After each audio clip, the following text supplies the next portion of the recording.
Hello, everyone. It's a pleasure to be with you here today. I am going to talk about artificial intelligence and a different kind of robotics called social robotics. And I'm sure, as we're all aware, AI, it is a transformative technology. It seems to be transforming everything around us. And in particular, when we think about advances in algorithms, such as deep learning, large data sets, it's transforming how we interact and engage with intelligent machines, our personal devices at home and in the workplace at an alarming rate. When we think about, in particular, conversational AI technologies, particularly those with a far-field speech interface, that's really transformed who interacts with technology, even on a daily basis. So when AI is as easily accessible as a wake word to be able to request the weather or order a pizza or listen to a particular song, we've seen now the people who interact with the AI every day ranges from young children to our oldest citizens. These are often designed with personas as well that delight and entertain us. And so one of the questions I want to explore with you today is, where is all of this potentially going? So what if we thought about deeply human-centered design perspectives in terms of how might we want our evolution of these technologies to unfold over time. Right now, I would say that a lot of these technologies are very transactional in nature. Even if you can use natural language interfaces like your voice, they're still pretty much kind of a one-shot interaction. But what if, in the future, you could interact with these machines over a long-term interaction? These devices are increasingly coming into not only our public spaces, but intimate spaces such as our home, where we're actually living with these technologies. That opens this opportunity potentially for these kinds of intelligent machines to be able to get to know us, to be able to adaptively personalize to us, to be able to collaborate with us towards longer-term goals, and potentially of goals that have deeper human significance, beyond ordering pizza. So what about an AI technology that we can interact in the comfort of our home or our public spaces that helps us to be lifelong learners, that can help us to manage our health so we can live healthier, that can help us maintain our emotional wellness, that can help us be more creative, more socially connected, and the list goes on and on. So what might that future look like? Can we actually think about designing intelligent machines that help us to flourish, to help us to become who we aspire to be? So this kind of AI that I'm kind of painting a picture for you is, I'd argue it's a different kind of AI than what we typically know and see today, right? This kind of AI, it's a much more deeply humanized, humanistic kind of interaction that is really deeply informed by how people engage in the world with social others, with things as well, to really help us to engage, to unlock our human potential. And just acknowledging that as human beings, the social and the emotional dimensions of our experience are really profound in how we interact, how we learn, how we communicate, how we connect, all of these things. So when we think about an AI that can engage us, say, more as a helpful companion than an interactive tool or a transactional tool, it raises questions such as how can we advance these technologies to be able to understand how we communicate and interact in the richness of human interaction, and how they can better infer what we mean by what we say and how we say it, our goals, our intents, our beliefs, so they can better support and predict what we're trying to do and engage with these machines. We think about learning. We've all heard about deep learning and systems that learn on trained data sets, but human learning, it's quite different. It's very collaborative. So how can we think about designing AI systems that can engage us more in this interpersonal, collaborative way of teaching and learning as a collaborative process? We're starting to understand, of course, that as people interact with all kinds of technologies, all kinds of entities in the world, how that entity expresses its internal states, mental states to us is really important, because we are using our social intelligence to try to understand what it's thinking, what it's likely to do next. So how we think about the expressive design of these technologies is also important. And then finally, when we talk about rich areas of collaboration and teamwork, how do we build systems that can establish rapport, a working alliance, the appropriate level of trust or trustworthiness? These are kind of the interesting, I think, kind of technical but also societal questions that's kind of driving a lot of the work that I do. So I have a lot of videos in my talk, and that's because I think it's actually important that you can see how people of all different kinds of ages are engaging with these kinds of technologies. I mentioned that, with the advances of new algorithms and data sets, we're able to train machine learning models that we can put into technologies like social robots that can engage us in more human-like ways, more humanistic ways. So I just want to show an example of that for you in this video. So one of the applications I'm going to share with you today is around social robots as learning companions for early childhood learning. So let's say we want to design a robot that can participate in a peer-to-peer collaborative learning interaction where two children are sharing a storybook. One child is kind of reading the story, and the other child is the attentive, engaged listener. So what if we want to design a robot to be able to play the role of that attentive, kind of invested listener in this activity? So we bring children into our laboratory setting, and then put them in this context. It ran through school and peeked inside. We see all the gestures, what's being said, the gaze. Over lots and lots of kids, advances again in machine learning technologies allow us to annotate facial expressions, body postures. We use this to train these models to emulate the behavior, again, of that actively invested listener child. And then we put that model in a robot, and then we bring children into the lab and try to understand how much is the robot actually able to emulate the behavior of another co-listening child, but also importantly, how does that impact how children learn? So it's both. So I'm going to highlight two examples, I'd say two proof of concepts about this new notion of companion AI and how they can contribute to human flourishing. I'm going to talk about two different domains. One is early childhood learning. The other one is mental wellness. And I want to highlight these two because first, these are already important topics, challenging topics for society pre-pandemic, but now post-pandemic, we know it's gotten even more serious, more challenging, where not only have the needs increased for greater intervention, greater support in both of these areas, a lot of professionals have been leaving the field. So there's this care or intervention gap that's been forming at a particularly critical time. So an opportunity to think about a new kind of way that we can engage with technologies to support these really critical goals. And as you watch these videos, I want you to keep in mind this is not about building robots that replace people at all. It's really about how do you create robots that can supplement and extend families, our care professionals, our experts, so that we are able to scale to be able to meet this ever growing demand, but in a way that is hopefully even more effective for people than kind of the way we design technologies today. So the first example is companion AI to support playful learning for early childhood education. So I want to start with a video where instead of modeling this robot to be like a teacher, we actually are inspired by peer-to-peer learning. And we found that by framing the robot as a learning companion, more as a practice partner to reinforce skills that children may be learning in the classroom, teachers understand that this is not a technology that's trying to replace them. It's something that potentially can add value and augment the instruction they give in the classroom. So I want to show a video of a child playing a game with one of our learning companion robots. These are interactive games meant to teach language and literacy skills. This particular game is inspired by the game I Spy, where there's these dynamic scenes and there's a challenge word. In this case, the word is lavender. And the robot and the child take turns trying to find objects that meet that challenge word. And I'm just going to let you kind of watch this interaction. I want to highlight a couple things that I think are particularly provocative about it. What are we trying to find? We are trying to find lavender color stuff. Okay. The word was lavender. Yes. And what is lavender though? What? Girl. Jumping. I'm sure you will do better next time. I believe in you. Robot's turn. Time to perform. Lavender is purple. Yes.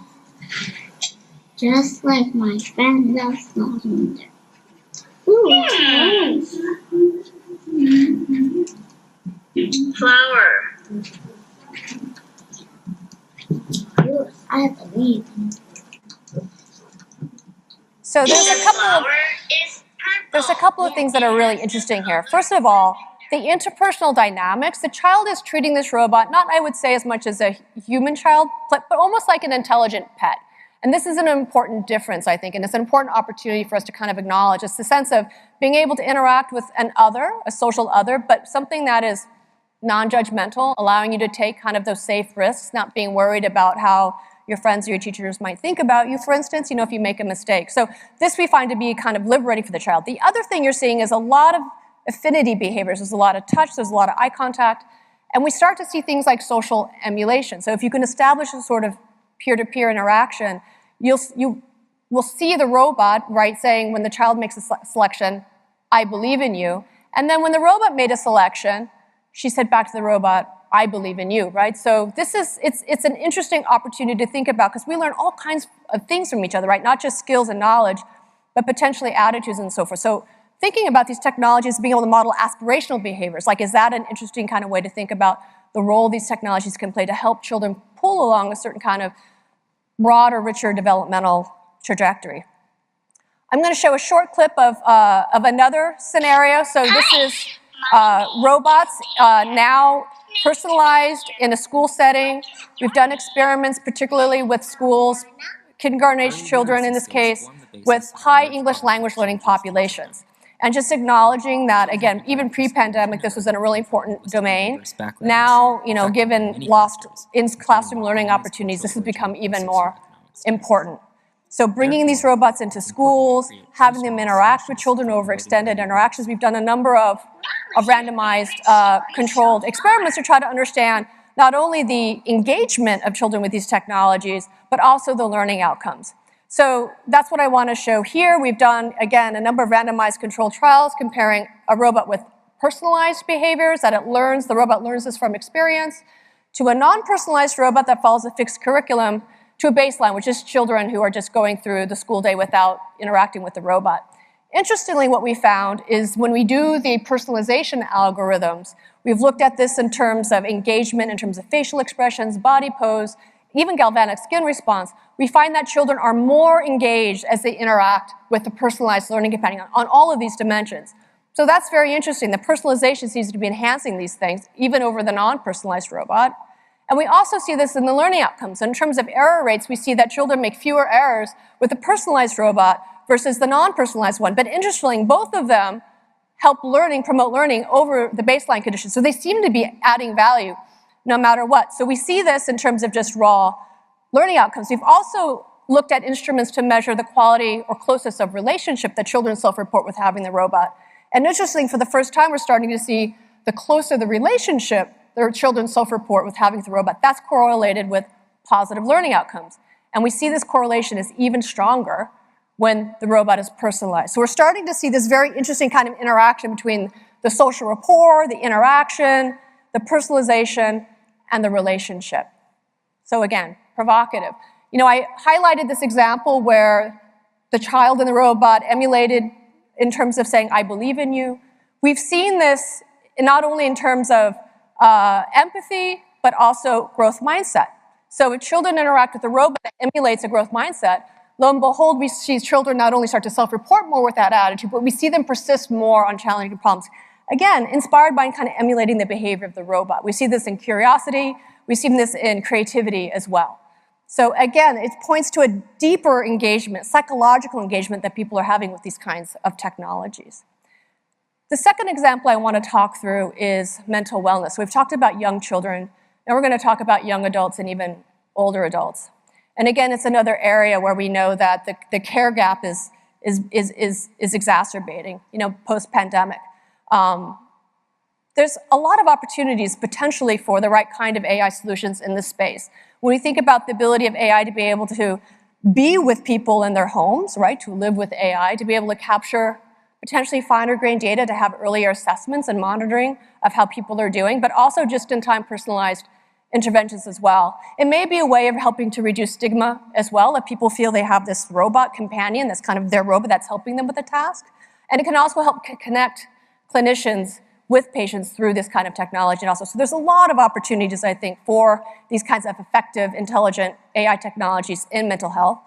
And because they're socially interactive, there's also this ability to build rapport, which you also know is important to be related to kind of health outcomes and engagement. The closer the relationship a patient feels with their care provider often is correlated with better outcomes. So this is an opportunity for us to explore the role of a social robot in this as well. So what's the concept? You want to build a companion AI positive psychology coach. This is more about prevention than treating someone who is already clinically depressed. Basically what we've done is we've taken activities developed by positive psychology interventions, Martin Seligman, for instance, and we have them now, instead of administered by a person, they're administered by the robot, kind of in the convenience of where the person lives, right? So it's a lighter touch but daily interaction. We've done a study looking at, first a pilot study with undergraduates at MIT. We knew that, again, pre-pandemic, mental wellness of undergraduates, particularly at these very competitive schools, was a real issue. So we thought we would start there. So we installed these robots in undergraduates' dorms. And they would interact with the robot on a daily basis. There were a number of kind of, again, standard positive psychology interventions the robot would do with the person. We did a number of kind of standard measures to look at pre-post, and we also did interviews. So the punchline is it was really interesting what we found. So as the semester went on, I can tell you that MIT doesn't get easier over the semester. It gets a lot harder. So stress and anxiety should normally go up. What we found in our data was really promising in that we actually saw improvement in reported mood, in kind of overall emotional wellness, and in willingness to change behavior. So again, an intriguing kind of proof of concept. We decided we would try to now look at this in a much bigger context. And just before I go there, so the other thing we wanted to look at was what was the value of companionship. And in the interviews, we found over 60% of the undergraduates mentioned the value of this light touch, non-judgmental companionship. So again, a different kind of relationship, a different kind of value to things like around emotional wellness. So this companionship angle we wanted to explore even more. So we did another follow-on study. We deployed 80 robots all across the country. This is very much done right in the heat of the pandemic. And we wanted to see if the interaction style of the robot mattered in terms of how it would affect outcomes. So we wanted to particularly compare the case of a robot coach that would help guide people through these interventions versus the robot more as a companion that would participate in these activities with you. And the robot would talk about how it also wanted to kind of improve its mental well-being by doing these activities with you. We did a protocol where we first established a baseline, 2-week baseline on people's mental wellness. We then had them interact with the robot for a period of 4 weeks, and then we did a delayed post-test. So I'm going to share another video with you so you can, again, kind of see the nature of interactions that transpire. Every day, I'm going to ask you to log your mood. Can you answer the next 3 questions and pick the pictures that match how you feel right now? Okay. The first question is about how energetic or calm you feel. This second one is about how positive or negative you feel. So you can see the robot can do light touch measurements of how you're doing. This is part of the value, right? Did you get a chance to practice the gratitude exercise? Yes, I did. Tell me more about it. It made me appreciate being grateful for these things, which is, you can't help but be positive if you're grateful for something. Remember how we So we see follow-up and follow-through and reflection? Before, I was always very harsh on myself, thinking that's the right way to make progress.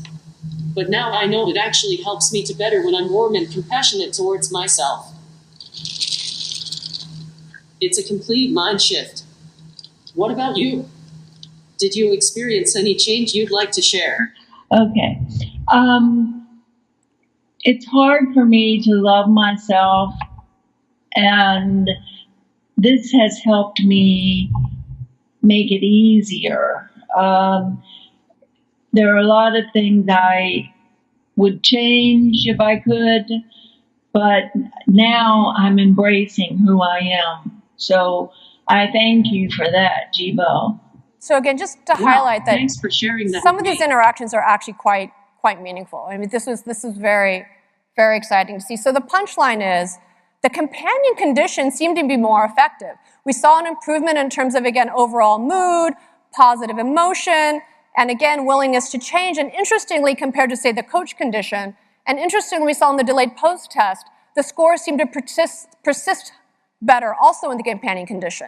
So again, it's intriguing that this different kind of style of interaction affects a different kind of relationship or engagement that seems to bring real benefit to people. So one of the punchlines I want to leave you with is this is a new kind of relationship, right? This is not about replacing people. It's not about just being a technology. It has these aspects of a companion animal. There's something about this intersection that's allowing people to engage in ways that, again, can bring real benefit.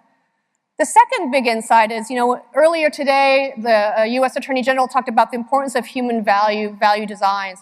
The way we encode these values, human values, into our designs affects the experience, affects human outcomes. So I think the more we can design technology that supports a more holistic human experience, the more effective people can be with these technologies. I also just want to highlight the ethical design of these technologies, of course, very important, right? We're talking about very persuasive technologies that people build a relationship with. We do it to benefit people, to empower people, but there's also a potential way of misusing these technologies. And I think the education of people around AI literacy is becoming increasingly important so people can be informed users and how they understand these technologies. My own group is much more involved in this educational piece as well. So what does this all mean? So, we've talked about the history of technology as, kind of this transactional tool, but has helped democratize access to information and connection through social networks and so forth. But these other kinds of challenges we face as society around education, healthcare, aging, and more, they require a different kind of engagement, I think, of technology. And perhaps this companion AI technology, right, this way of engaging more as a helpful companion than a transactional tool could be a way of potentially democratizing access to personalized humanistic interventions and services to augment our human care professionals as well. So I want to leave you with that final thought, and thank you very much.